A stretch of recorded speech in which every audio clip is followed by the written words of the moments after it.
د پروان بګرام ولسوالۍ باریکاب صنعتي پارکونو ته د صنعت او سوداګرۍ وزارت مرستیال، برېښنا عمومي رئیس، د چین سفیر او د یوناما او نړیوال بانک استازو سفر.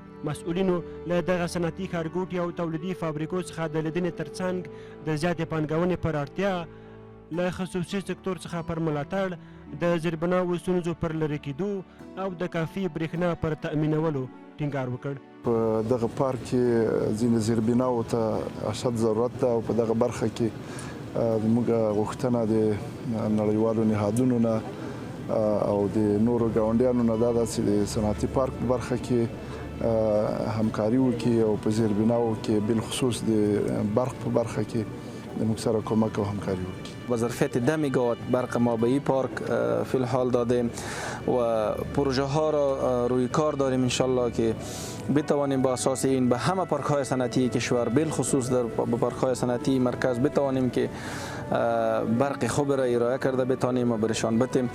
په ورته حال کې د نړیوالو بنسټونو استازو ټولنیزو اړتیاوو ته د رسیدو لپاره پانګونې، له خصوصي سکتور څخه د ملاتړ او ټولنیزې اقتصادي ودې برخو کې چمتووالی څرګند کړ. To support private sector is there, a very important need. دوه نور موضوعات چې د دوحې په ناسته کې پرې بحث وشو، یوه یې د خصوصي سکتور وده وه او دویمه له مخدره موادو سره مبارزه چې دا په افغانستان کې تر ټولو مهم رول لري. The economic cooperation between our two countries is also. نظر دې ته په کتو سره چې بشپړ امنیت ټینګ دی او زمینه د پانګونې لپاره چمتو واوسي، کولی شو چینایي پانګوال جلب کړو ترڅو راشي او پانګونه وکړي. د پروان سیمه ییزو مسؤلینو بګرام ولسوالۍ ته د اسلامي امارت چارواکو او د نړیوالو بنسټونو د استازو له سفر څخه هرکلی وکړ او په یاد ولایت کې د پانګونې لپاره د ښې زمینې له شتون څخه ډاډ ورکړ.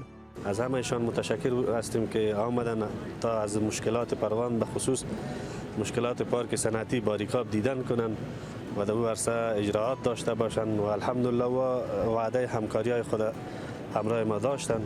د افغانستان اسلامي امارت پر اتک سره په 40 ولایتونو کې د رغونې چارې په چټکۍ سره روانې دي چې په دې سره زرګونو کسانو ته کاري زمینه هم برابره شوې.